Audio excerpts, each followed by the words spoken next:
Participant. How can we stop the recording because we don't want to? Not When I claim host, then I can control the recording. okay, that's fine. Then do it. All right.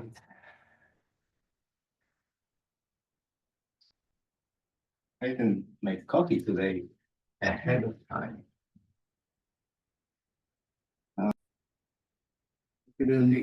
Cool. All right. Yes. How are we doing today, guys? I didn't know it was so bad.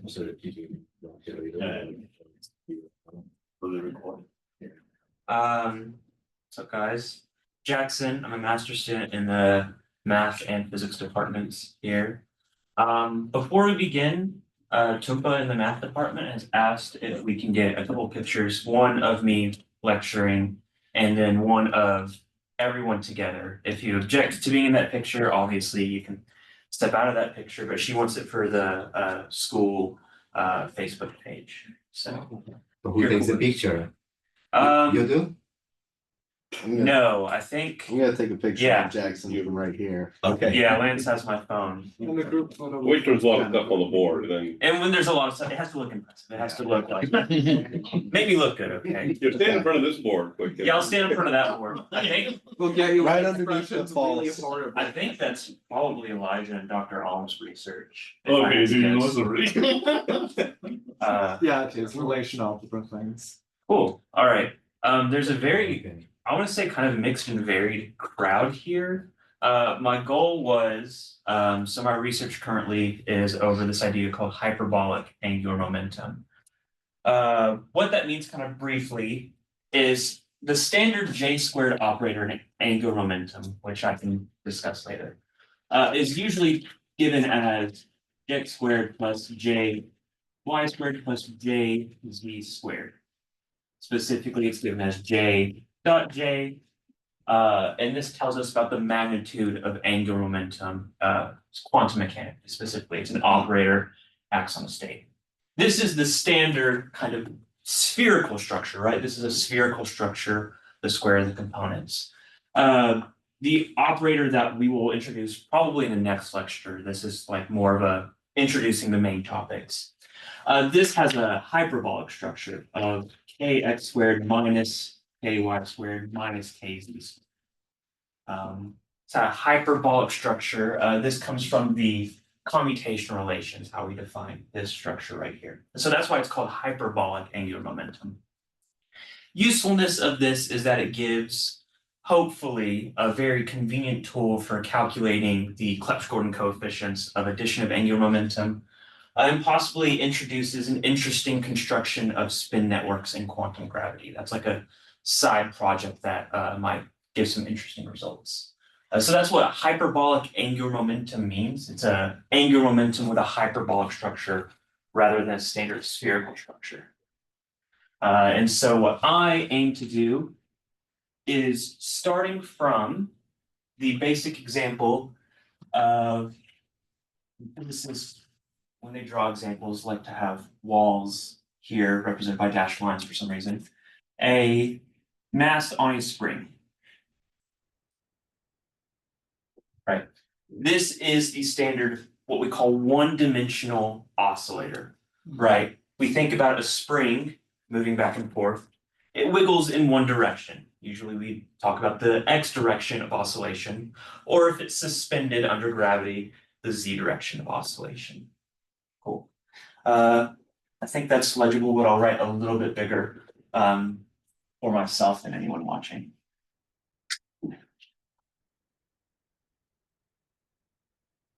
So we've got a mass on a spring, mass m.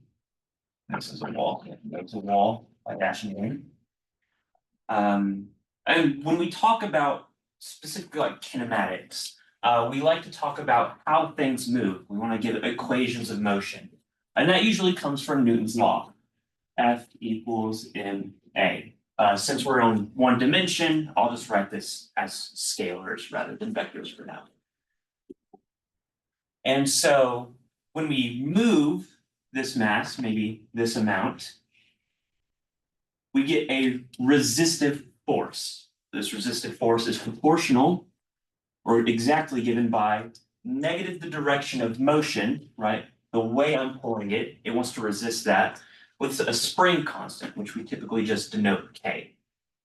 So this, which we also can write as m times the second derivative of position with respect to time, we can set equal to minus kx. This allows us to set up a standard system for this to talk about the equations of motion, right? I can say that d squared x by dt squared minus k over mx equals 0. See equations of motion for this oscillation. Usually we define omega to the square root of k over m. It's like your spring oscillation here. And our solutions are something along the lines of a sine omega t plus b cosine omega t. Something like that. This gives us, right, the position wiggles back and forth. So the solution looks something like this.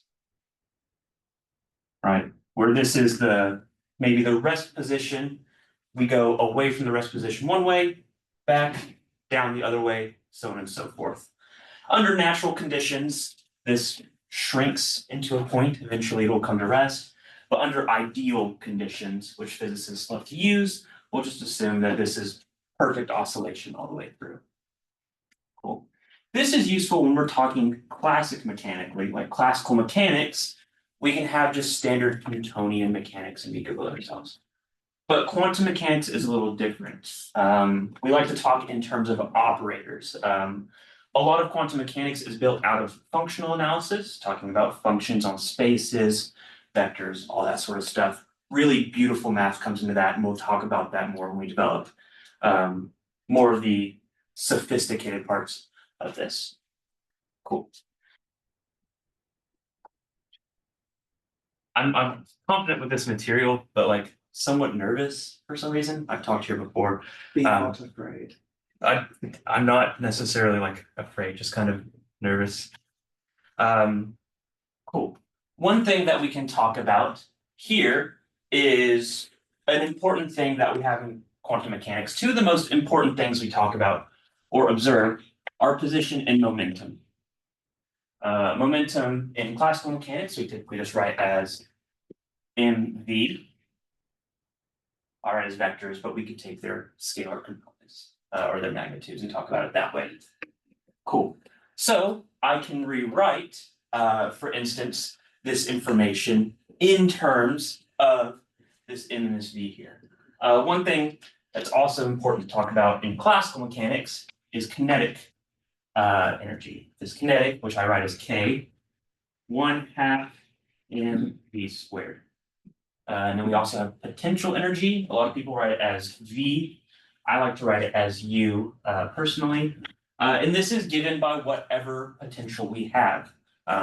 There's all sorts of different potentials. And usually for a conservative force, at least, we can say that the force is given by minus the gradient of the potential. The spring force here is conservative. I could go about proving that, but just take my word for time's sake.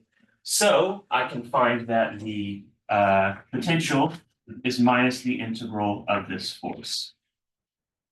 And this is a vector, but since we're one-dimensional, I'll just talk about the x direction and be cool with it. Since our force here is just minus kx, my potential u is minus the integral of kx minus kx. Minus and minus cancel. So I get 1/2 kx squared. Plus a constant. That constant is initial position there. All right. So I can talk about the total. I'll write this. So I can write my total energy, E, is given by the kinetic plus the potential at any point. And these are both functions of position here, usually functions of time. This kinetic we gave as 1/2 mv squared. and this potential as 1/2 kx squared. Cool. It's in the middle here.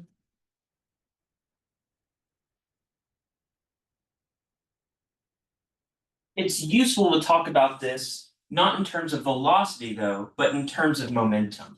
If anyone's familiar with Hamiltonian mechanics, everything is determined in momentum specifically. We like to talk about momentum a lot. It's just, it works out pretty because it's conjugate with position. We like to talk about that.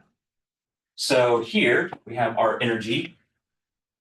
I can rewrite this not as 1/2 mv squared, right? I can start with 1/2 mv squared, but I recognize that this is the same thing. I'll just start with A actually. As 1/2 mv times v. This is momentum, right? This is almost momentum. I can get momentum by multiplying by m, dividing by m. So this is momentum times momentum, p squared. So that's p squared over 2m. A very familiar look for kinetic energy when we're talking in terms of quantum mechanics, because quantum mechanics is built out of Hamiltonian mechanics, and that's the common way of writing kinetic energy in Hamiltonian mechanics. Cool. So then I can write my energy as was p squared over 2m plus this potential energy, 1/2 kx squared. I have a factor of m here. I can get a factor of m here as well. I can multiply by m, divide by m. It's the exact same thing, multiplying by 1.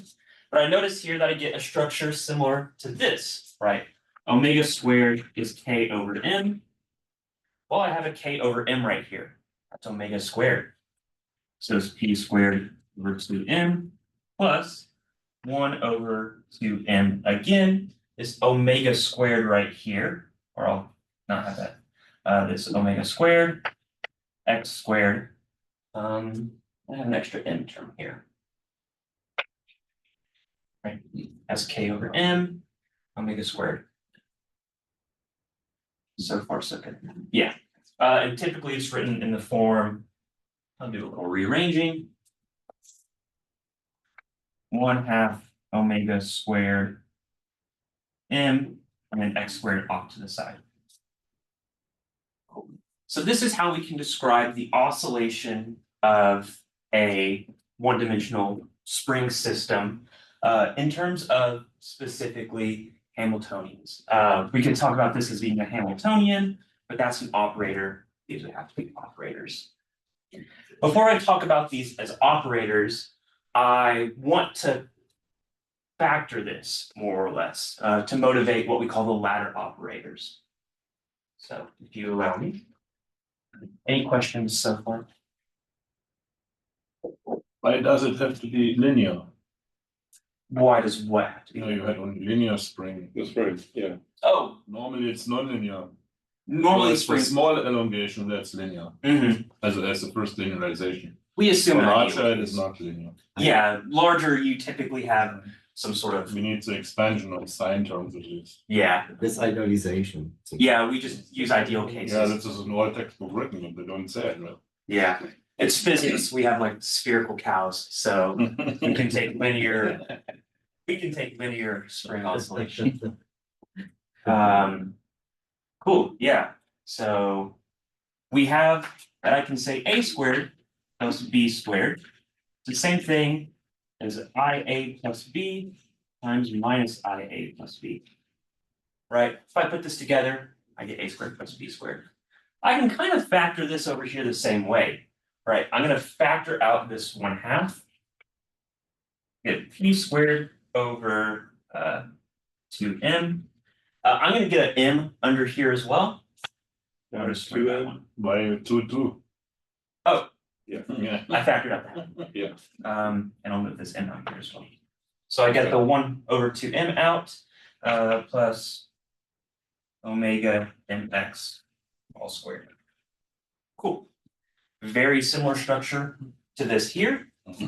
So I can possibly rewrite this as 1 over 2n p squared. I'll write as I'll use this chunk instead. So omega mx, I'll put an I in front of that, plus p minus I omega mx plus p. Right. This factors out to be the same thing, and this is up to some more or less normalization, or not normalization, but to some coefficient out here, what we call the ladder operators. I introduced this, or I do this kind of idea here to motivate the construction of ladder operators. A lot of courses don't really motivate ladder operators. They just say, hey, here's a ladder operator. I like to kind of show this. So what specifically I want to define are these ladder operators.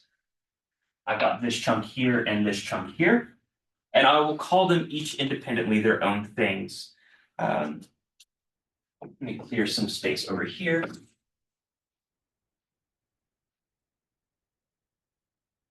And I will say that A is 1 over the square root to h bar m omega.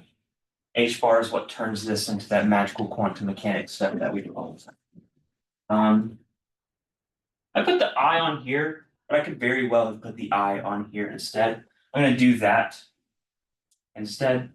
For some reason I didn't. But they product the same thing. Cool. And then yeah. I get IP plus m omega x. And I can call this will be the lowering operator, the raising operator. This little dagger here, some people use a dagger, some people use other notation, means the Hermitian conjugate. Are we familiar with that concept? I imagine most of us are. Cool. So I won't explain. And I'll define this raising operator with the same out front, minus IP plus m omega x. Right. These are conjugates of each other. The only part that changed with this p here, get a minus sign. And to make these operators, I put fancy hats on them and put fancy hats on the things I want to observe, more or less. That's the physics hand wavy stuff that we like to do. Right, to turn this into an operator, I'll just turn those into operators and live with it. And from more or less the postulates of quantum mechanics, this is Hermitian, meaning that if I dagger it, it's the same thing. So is x. If you're interested in, like, I'll write out what p is specifically.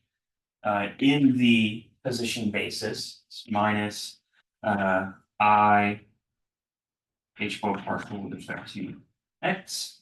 That's about right. Yeah. Is that good? We got qualms with that. Cool. If you're interested in where this comes from, there's a really good paper that derives it. But like this minus I and this comes from more specifically like Fourier transform from momentum space to position space, gives you a representation of it. And that H bar comes from de Broglie's postulate of equating like momentum with energy and stuff. Cool. All right. So I have these ladder operators, but why do I call these ladder operators?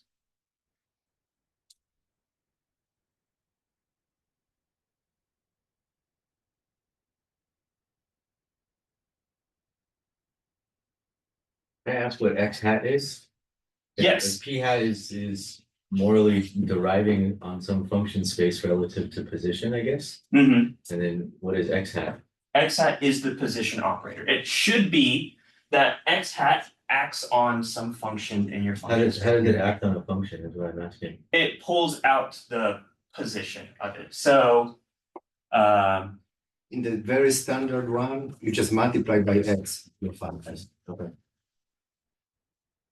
right, if we're in the position space, our states are like the position states. Momentum similarly in its own space pulls out the momentum of a state.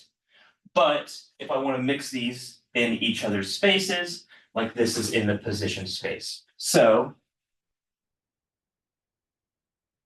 P on a position state, this is just labeled here, it's not actually X or anything, would be your minus IH bar.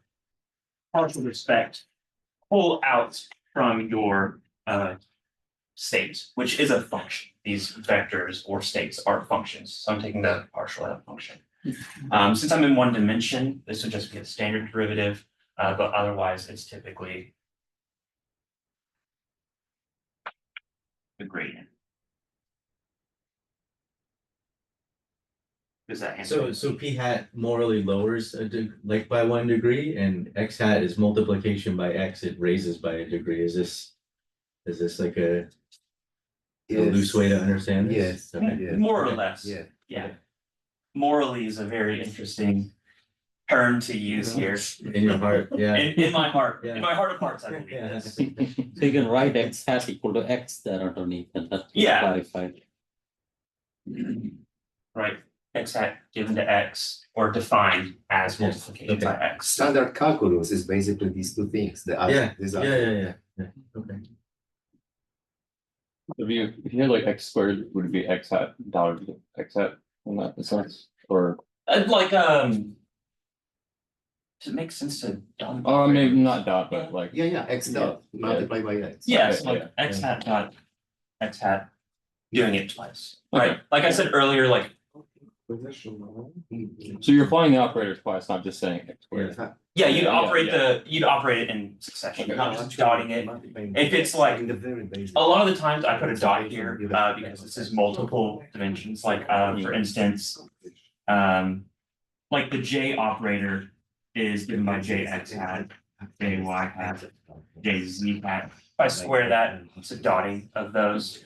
That's why I write the dot there, but it is composition of functions. All right. So why do I want to call this a ladder operator? I'm trying to figure out how much detail I want to go in here, seeing as it's already 25 past. Is it because one morally takes you up the ladder in degree? And Yeah, the other takes you down the ladder in degree? this is More or this less. is exactly this is Those exactly matter as energy levels, I guess. yeah. So a typical idea is what we call the Fock space. The Fock space in a functional sense is I can represent a state of the space as just a number. With the being that there's a number operator that acts on it that spits out that number. That's what we have here. This number can be different things depending on what your Fock space is of. Fock space usually in this sense is representing either energy levels, number of particles added or taken away from the system if you're looking at it as annihilation or creation operators in a field theory sense. But we can look at that as energy levels. This is actually a subtle thing that normally, as you said, just x multiplies and goes down and so on. But going to the this linear composition of them, in a sense, this A class and A allows you to do the calculations much easier. And this is where this operator N shows up, which normally wouldn't show up in just X and P. So there is like, maybe it would be interesting to see how it happens. But if you don't have prepared anything nice now. What exactly do you mean? Oh, exactly. Give me a chance. Like guide me through. So the thing is that why people don't work in X and P? This is a good, but two nice operators. Why do we change it into like X plus IP and X minus IP? Because certain calculations become like very transparent and easier in those two operators N and A plus, and this is where this number operator shows up. Yes. While X and P, it doesn't show up naturally. Okay, so like transition from this to this is maybe you can next time explain. It would be cool. Yeah. Specifically, and that is a good point to look at. I wrote it down in the. Maybe it's not right now important, right? It's more or less is associated with more so like the Hamiltonian. We get like this construction that N is A dagger A, I believe. Yeah, N is A dagger A. This pulls out the energy of the system. I want to say that like I get Yeah, why don't you substitute A dagger and A your P and X and you'll see what happens. yeah, if I product those, So yeah, I can do that product. I'm gonna go ahead and pull this. This time this outside and just leave it out front. Going over to H bar and omega. And I get that IP times minus IP, so that's just that squared. There's no need to do the calculation, it's how we got here, yeah? What do you mean? Factored You this. factored it already. Oh, I so factored just it do the You're not even multiplication, putting you it back already did the together. multiplication earlier. That's a good. that is Well, a here good he point. has hat before he did. Oh, yeah. Here I have hat, Yeah. the hatch changes it. Okay, The hatch yeah, changes sure. it. There is another postulate that should be useful to mention.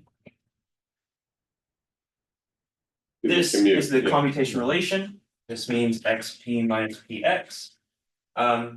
In standard, like a standard field, when we take the elements, a commutative field, at least, well, fields are commutative. We get 0. Yeah, but. Yeah. Are we talking over here for this notation? I'm so unfamiliar with that notation, so this I- wacky unbalanced parenthesis. But. Oh. That's surrounding lowercase n, I, that's just an eigenfunction. yes, I can't tell if this is Okay. sarcasm or not.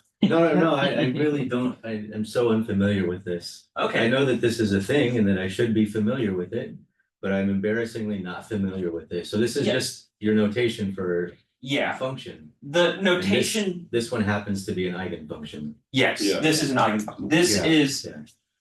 useful notation for not having to worry about the construction of, is this a vector or is this a dual vector or I a see. covector? I see. So we write our covectors like this, our vectors like that. That way we're not worrying about conjugation and everything, worrying about, is this a vector, is this a covector? How does a linear operator act on this? So on and so And the forth. standard thing is that A, you can call it whatever you want, you can call it Bob, for instance, but people call the nickname of this vector is whatever will give you eigenvalue through this operator. yeah. That's why there is n inside, but it's not like a number, it's just a nickname of Yeah, this yeah, particular vector. It's confusing. if It's you just, do I think you Oh, just, that's, you're, You you just should have get the to- picture now, right? Let's not. But that, I understand, it's just a notational Yeah. convenience. Right. yeah, a lot of the notation is instead, like a popular book that is referenced a lot is Schiff. Schiff. He doesn't use this notation as much. He does mostly focus on the functional notation. So like something like that, the Yeah. popular form of showing Yeah, notation. yeah. Written like that rather than. They're the same thing, just instead of thinking about them as functions, we think about them as vectors, even though this is a vector in a function space, and this is a vector in a function space, we're doing the same thing. Understood. I didn't even like think about that, so my apologies for kind of glossing over that big. I should know that. No, Yeah, that's, that's my fault. I shouldn't assume Yeah. anyone knows. I shouldn't, Okay, so you got the cross product you need here now, right? You're multiplying the two terms. yes. And there's a cross product that makes it different than where you started from. Yeah, those cross terms right there, not specifically the vector cross product, but the cross terms here, we get this, what, minus XP here. I think it's a minus XP, or possibly a plus XP. I'm gonna say it's a minus XP, with some factor in part of it that You didn't say which order you were multiplying them. yeah, so, yeah, I'll back up a step. So I've got that, P squared. And that's why I was going through working out the multiplication, because that order does matter there. Because I'm doing a dagger A here, so I get that P squared, and then, yeah, minus I m omega P hat X hat. And then I get the other part, which is another, minus, or no, that's just a plus now. I m omega X hat P hat, and then I get that m omega X squared. And then I've got this special funny term in here, this minus im omega. And then this px minus xp.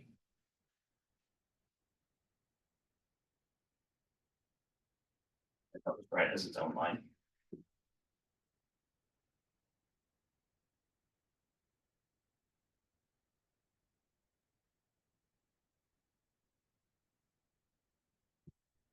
At this point in time, I'm going to drop the hats and just let it be assumed if you see an X or a P, unless I say otherwise, it's probably a operator because I don't feel like running them. Cool. And then let's see that. Cool. This right here is this commutation relation. Specifically, it's the negative of it.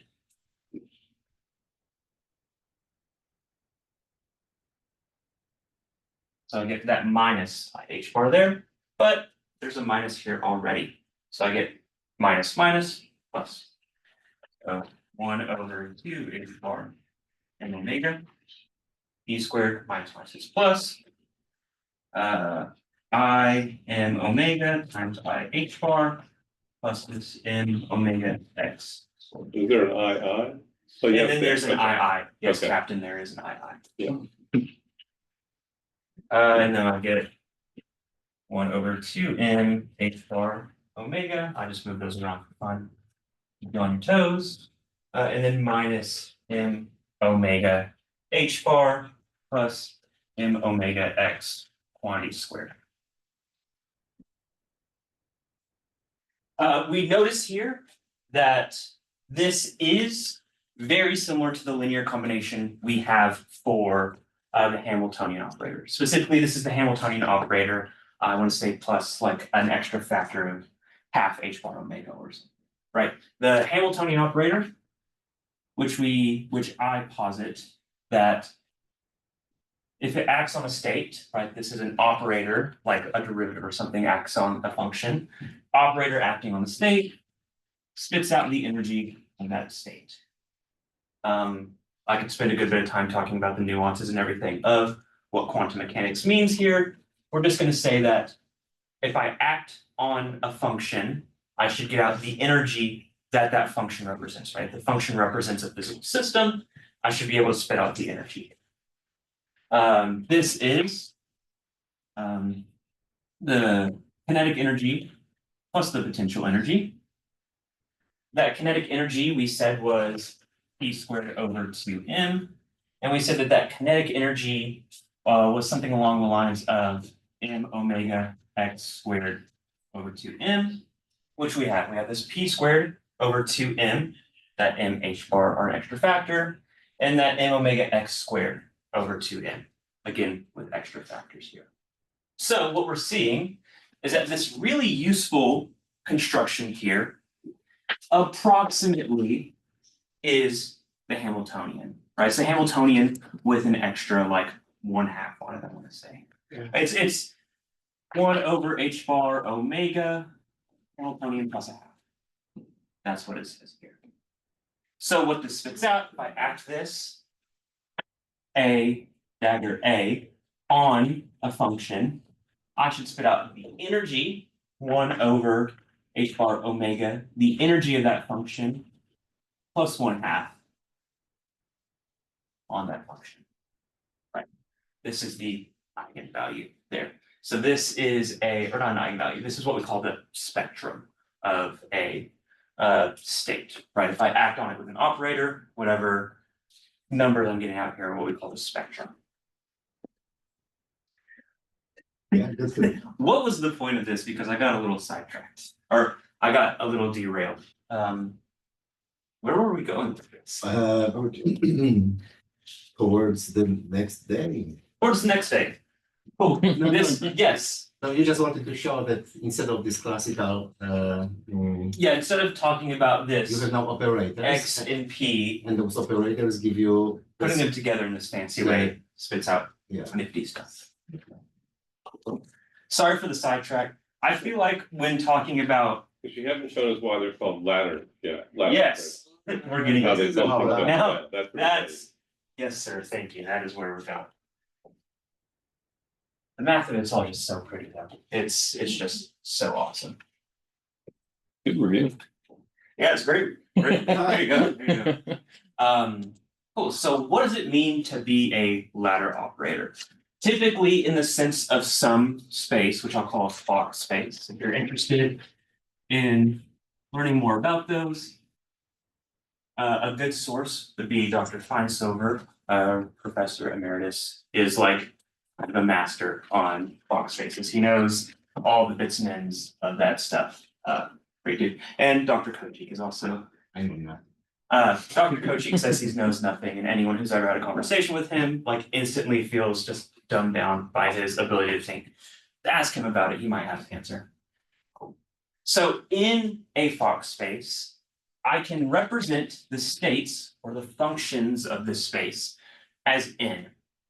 N can be anything. It can be the number of apples that you have or something. It's a terrible representation, but for most purposes, we talk about it either as the energy content of the state, right? This is maybe the number of units of h bar omega that you have as energy, or the particles in the system. If we're talking about it from a quantum field theory perspective, we talk about the state as having so many added or taken away particles to increase usually the spin. We're talking about the spin system of it.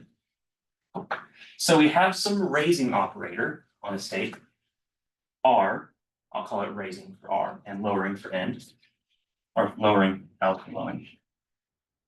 Should give me some maybe number in front of it, times N plus 1, right?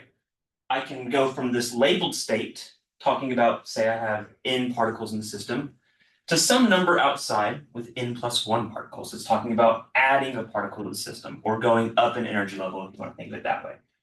Lowering similarly, spits out an N minus, and then you get N minus 1. Cool. We're doing the same thing here. These operators, when I act on this state, which I'm calling N, in here is up for debate over the summer when I was really learning this material. We had like a 30-minute long conversation on what the N actually represents here. And it's different things depending on what branch you're doing. For this case, we're going to consider it as energy levels for now, although a very useful idea is talking about it as particles in a system and creating or annihilating them. And so what do these A and A dagger do?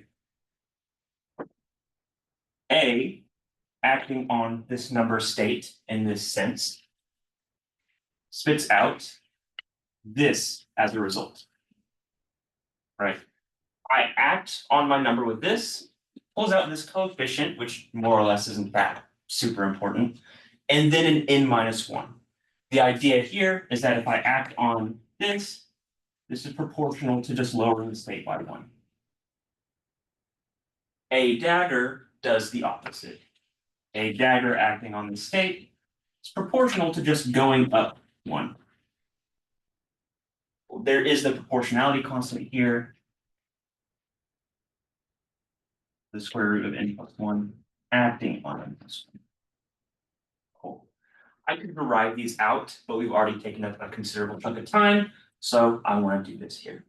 Those are the important things to gather from these oscillators, is that we can represent the oscillator as the energy content of the oscillator, and I can raise the energy content or lowering the energy content state-wise by acting on it. Cool. Then I'll set these to the side and very quickly introduce angular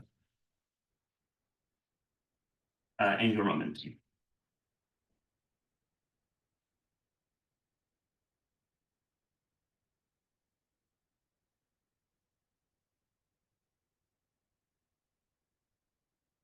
So what happens when n is equal to 0? Good point.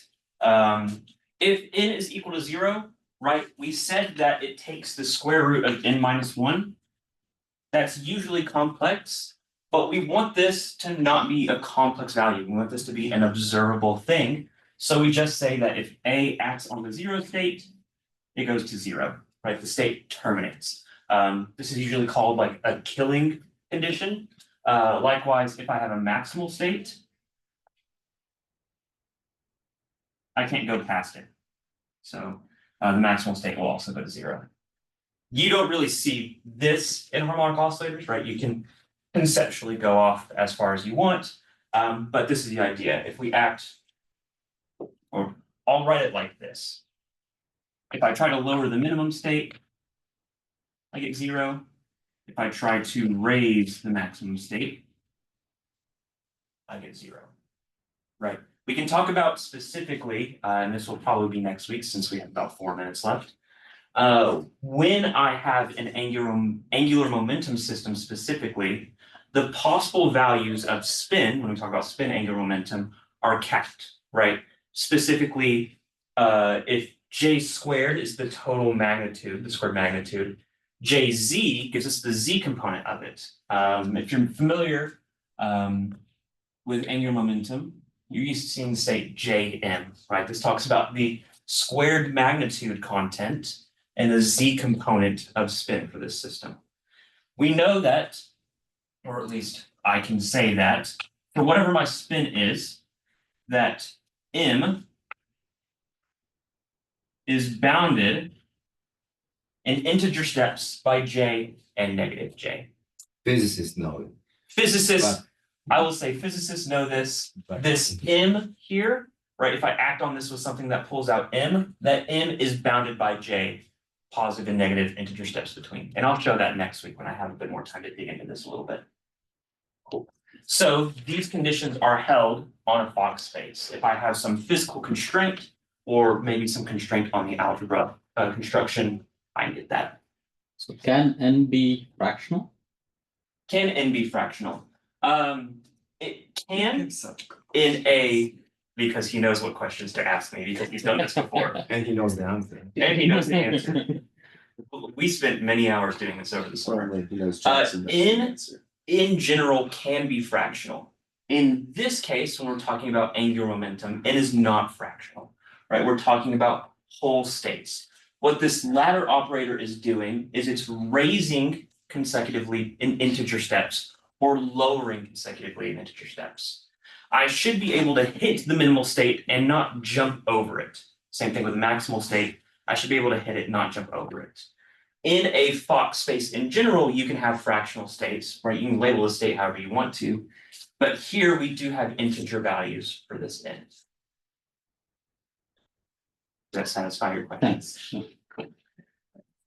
I'm just gonna assume that I can talk about angular momentum next time since Maybe I can make a comment. The way you said it, it seems like you're imposing conditions on n. Is that an assumption or a requirement of the physical system? it's a requirement of the physical system. I can dig into those details next time. I No. suggestion as the questions to ask. It's a part of the physical system. The physical system requires integer steps with these operators, a minimal killing condition, right? I don't want to have negative energy because we don't want to have negative energy.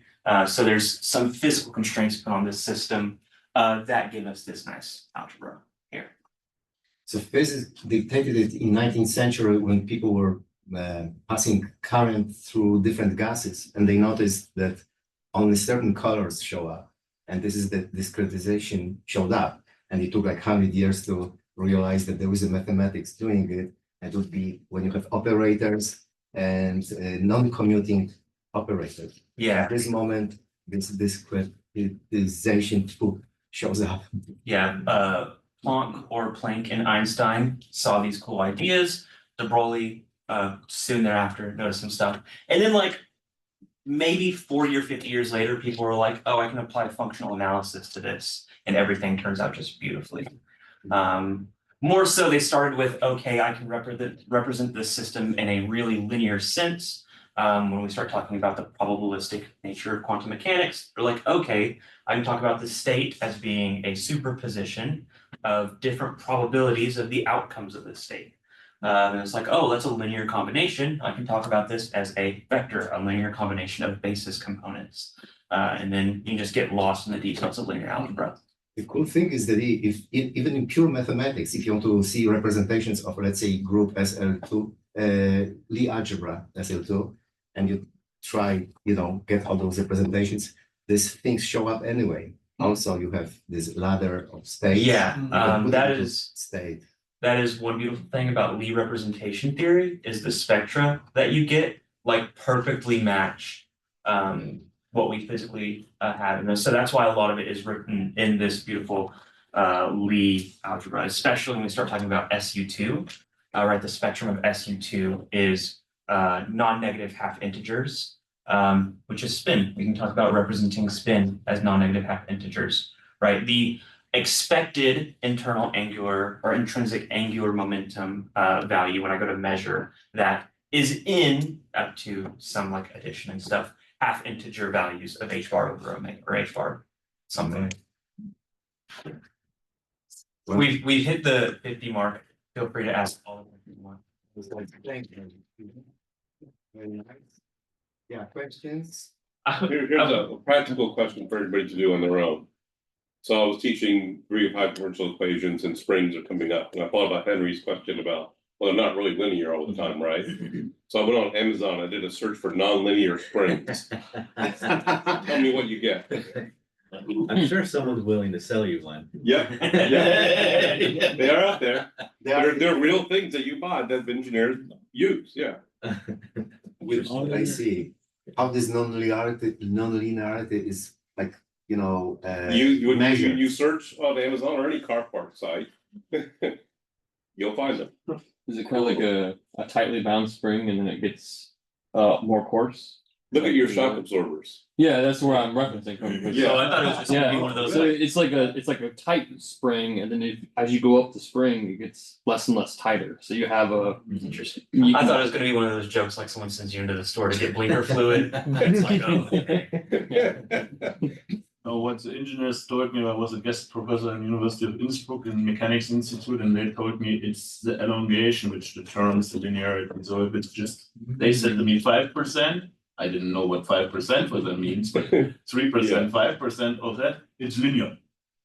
So they were arguing with a bridge. So oscillation of it is small, you have linear. And then when it's big, whatever big means, it's not linear, right? So it is the same object, so it's not a linear or non-linear spring. The spring is indeed non-linear, but it depends on the elongation. Yeah. And then when you go to the shock absorber and make a safari trip and jump with the car, you break the shock absorber because you jumped maybe 10 meters or something. Maybe you did. Lots of things. You don't know. Yeah, I don't And wanna I be saw like that. 35 feet up in a car. I saw my Shock provost. absorbers. And they sent me no Yeah, cards and they were the gypsies. Okay, Things like that. right now. This is reality at SIU. The 5% is small if you Oh, need thank you. innovation. If you have any questions, feel free to ask them. If not, thank Do you you all for wanna- coming. I'll be continuing this next week when I get to dig into angular momentum a little bit to connect these two ideas because a very, very smart man thought he'd put them together and he did, and it works very cool. A little comment back to the nonlinear. We changed the Hamiltonian. So I did some work, I have several publications in waves. Right? And also treated recently Schrödinger equation. You change and you come, if you believe in Newton mechanics, laws of Newton mechanics, you probably won't get it. Interesting. Yeah, and when you change it, and that was in the theory of elasticity, I had to take into account higher order terms. First, I didn't understand where it comes. Elasticity plays a role in those things, right? As a material, volume, geometric shape parameters also. And then I found by mathematics, not by engineering or by physics, found nonlinear terms, and they helped me to bounce this nonlinear problem, right? So the Hamiltonian had to be expanded. So you have your terms like you described today, and then I can do it in general with integral forms of what comes next to the nonlinearity, subject to some positivity or whatever. And it works. And straight nonlinear equation. I guess there's a These are the joke. nonlinear equation. There's a joke there that mathematicians do things up to indefinite precision, physicists do it up to like 3 terms, and engineers do it up to 1 term plus or minus something. And that's it. Like just plus or minus 1,000. Well, That'd be you good. do it at least, we just proved the existence. Yeah, yeah. G is 10, but also G is Pascal. I hopefully this question I asked is not like reading the last chapter of the book kind of question. I good. But is there an intuition why you are studying the hyperbolic angular momentum, or is it just the exploration of it? Somewhat. There's somewhat of an intuition there, and it's that. And this is kind of what we've been dealing with, is what is the intuition here? And the intuition is more or less that it switches what the role of J and M are, like counting wise and not physically, but like when we're thinking about these states. Switching the roles of them is basically like turning your entire system. One of the things I'll get to is how you can represent these J and M's as like being stepped by other special ladder operators that will collect or create. You can step through like a grid. If I use a different set of operators, I'm basically switching the roles of J and M. And we'll look at that when we act on the state, right? J squared acts on the state, pull out J. K squared acts on the state, we'll talk as K squared that I mentioned. It pulls out M, M minus a 4. Okay. So I was more like maybe in line if you guys are doing this because it was related to like quantum gravity, or was it a way to describe something you're seeing in quantum gravity? He's asking about motivation. What makes you? What the motivation, yeah. interested in this? But I don't want to ruin like your whole.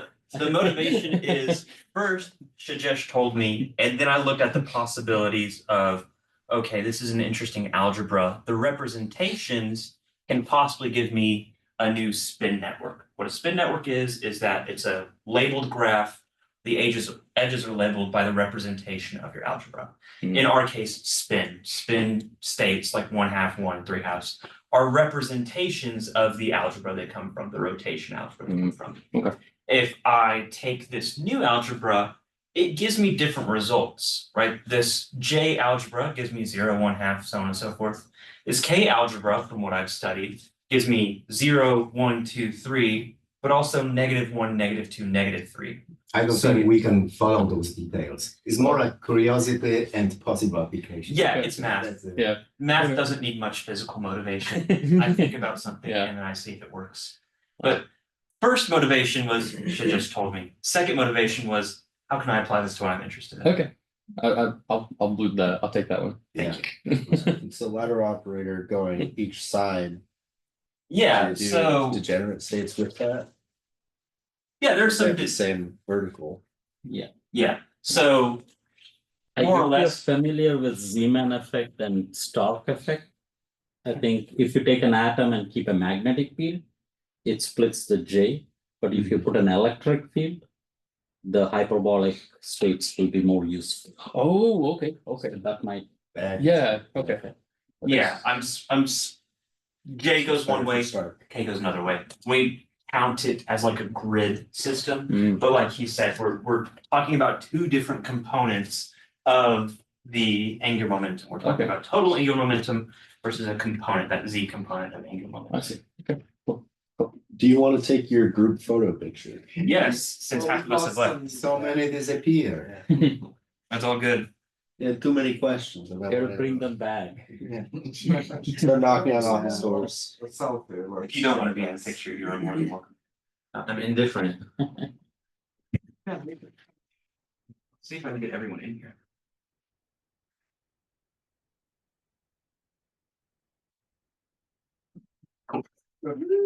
All right, thank you again. So I have a dumb question that everyone, you feel free to leave for this. No questions are down my line, I'm down here, so. Can you give me like an example of a state in this oscillator? I don't know what a state is. Right, like this N surrounded in your wacky parentheses over there is a state. Yeah, Shajesh. Can I answer? Maybe it is misleading to say it is a state like our unit vector in a vector. there are these basis vectors, I hat and j hat. Uh-huh. That's what we mean by that ket notation there. And what we are saying is that an operator acts on it and it changes So I to j. In this whole talk, you had already fixed the basis. I can answer slightly different. Okay, so Like with intuition. So the basic state is this mass is vibrating, but Uh-huh. very little. It cannot vibrate any lower. Yeah, so you're somehow describing that with a function on which A and A dagger Yes, can act. Right. So And what's the that next state, it description? vibrates more frequently. And again, no states can be in between. So the energy is quantized. So the state is really the state of This, in that vibration. case, the state, it would be like the frequency. Together Yeah, with the frequency, or you amplitude. can see the picture. Like I'm this, I'm the showing state, you. This is the it. state is described by two numbers, amplitude and One number. frequency.